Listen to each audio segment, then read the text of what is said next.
একজনকে কতল করলে আরেকজনকে কতল করা, এটাই বিধান ছিল, দিয়তের বিধান ছিল না। এই উম্মতের জন্য আল্লাহ রাব্বুল আলামিন স্পেশাল একটা বিধান দিলেন। একজনকে যদি আরেকজন কতল করে তারপরে পরবর্তীতে যদি দিয়ত দিয়াও মীমাংসা করতে চায়, দুই পরিবারের অভিভাবকগণ এইটাও তারা পারবে। এটা আল্লাহ রাব্বুল আলামিনের পক্ষ থেকে, আল্লাহ রাব্বুল আলামিনের পক্ষ থেকে এটা আমাদের উপর রহমত। সুবহানাল্লাহ, সুবহানাল্লাহ। যালিকা তাকফীরুম মির রাব্বিকুম ওয়া রাহমা। আল্লাহ রাব্বুল আলামিন বলেন, এই বিধান আমি যেটা নাযিল করলাম এটা হলো আসান, হালকা, সহজ একটা বিধান তোমাদের রবের পক্ষ থেকে, ওয়া রাহমা, রবের পক্ষ থেকে রহমত। সুবহানাল্লাহ, সুবহানাল্লাহ। ফামান ইয়াতাদা বা'দা যালিকা ফালাহু আযাবুন আলীম। যে ব্যক্তি এরপরেও সীমালঙ্ঘন করবে, এরপরেও বিধানকে অনুসরণ করবে না, এটা শুধু আপনার আমার জন্য নয়, প্রত্যেকটা রাষ্ট্র বিভাগের জন্য, রাষ্ট্রের জন্য, বিচার বিভাগের জন্য। আপনি মনে করি এটা শুধু আমাদের উপরে, কোন বিচার বিভাগীয় প্রধান যদি মুসলমান হয় তার উপরে এই হুকুম, এটা ফরজ আদায় করা। ওই বিচারক যদি বিধান এটা আদায় না করে তাহলে তার ফরজ তরফের গুনাহ হবে, আল্লাহর কাছে জবাবদিহি করতে হবে। মুসলমান দাবি করলে হবে না। আপনি রাষ্ট্রপ্রধান, কিন্তু আপনি এই বিধান নেন নাই, বলতে এটা খুব কঠিন, একটু সহজ বিধান নেই, আপনি ফরজ তরফের গুনাহে লিপ্ত হবেন। ভাই, নামাজ শুধু ফরজ এরকম নয়, রোজা শুধু ফরজ এরকম নয়, বরং ফরজ তো অনেক হয়ে গেছে। যেমন বিচারের বেলায় বিচার কার্য, আসলে তো আগে দুনিয়ার মধ্যে বিচার ছিল না।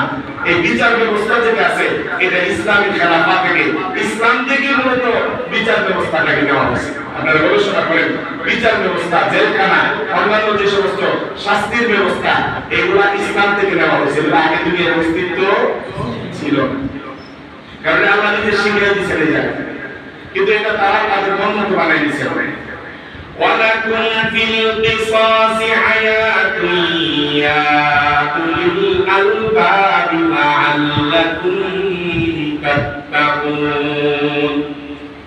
এখন আমাদের সচক্ষে দেখা যায় যে হুজুর, একজনকে কতল করলে আরেকজনকে যদি কতল করা হয় তা অমানবিক দেখা যায়, যে একজন কতল হইল তার পরিবর্তে আরেকজনকে কতল করে দিলেন। আল্লাহ রাব্বুল আলামিন বলেন, ওয়ালাকুম ফিল কিসাস, এই কিসাসের মধ্যে হায়াত, জিন্দেগি। এই কিসাসের মধ্যে কি, একজন কতল করলো অন্যায়ভাবে, তার বিচার সরাসরি আরেকজনকে কতল। এটা যদি কার্যকর হয় দেশের মধ্যে 5টা 6টা 7টা, এরপরে দেখবেন যে হত্যার কাজ একেবারেই কমে গেছে। আর যদি এই ব্যবস্থা থাকে যে না, ক্ষমতা হইলে মাপ পাওয়া যায়, টাকা হইলে মাপ পাওয়া যায়, তাহলে ক্ষমতা বেশি, হত্যা বেশি, টাকা বেশি, হত্যা আরো বেশি। আছে না? দর্শন মামলা, যদি গরিবের ছেলে দর্শন করে তাহলে দেখা যাবে মামলার উপরে মামলা। আর যদি বড় লোকের ছেলে দর্শন করে তাকে ধরার মতো ক্ষমতা প্রশাসন রাখে বলে মন্ত্রীর ছেলে, এখানে হিসাব নিকাশ করে কথা বলতে হবে, বা এটা সচিবের ছেলে, এরকম যখন তারতম্য থাকবে, ওই দেশ থেকে দর্শন নয়, টুটা পাতা চুরি বন্ধ করা সম্ভব না। কারণ চুরিটা তখন করবে ক্ষমতাওয়ালা, চুরি করবে টাকাওয়ালা, চুরি করবে ক্ষমতাধর টাকাওয়ালা, তারাই চুরি করবে। তখন কে প্রতিরোধ করবে? যাকে আপনি পাহারাই দিবেন সে পাহারা দিয়েই চুরি করবে।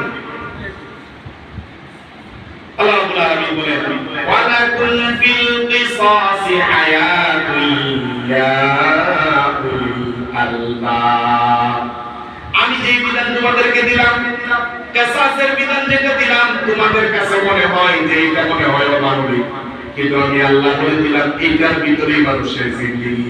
আপনি একজনের 5 জনের শাস্তি কার্যকর করবেন, আর 100 জনের জীবন বেঁচে যাবে।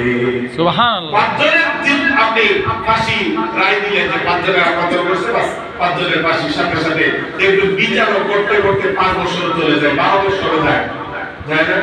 কিছুদিন আগে পত্রিকা আসলো 20 বছর চলে গেছে, পরে প্রমাণ হচ্ছে যে উনি কে বছর খালাস, কোনো দোষ নেই। এই 20 বছর কে দিবে ভাই? ওনার জীবন 2 বছর তো চলে গেল, এখন কি হবে? এটা জবাব দিতে করতে পারবে কেউ? এটা জবাব দিতে করতে পারবে না। তো এরকম বিচার ব্যবস্থা ইসলাম সমর্থন করে না। আপনি 20 বছর একজনের জিন্দেগি নষ্ট করে দিবেন, ফয়সালা করতে পারবেন না। আপনাকে এই বিচার কার্য চালানোর জন্য কে বলছে? না বলে ছেড়ে দেন, না বলে ছেড়ে দেন।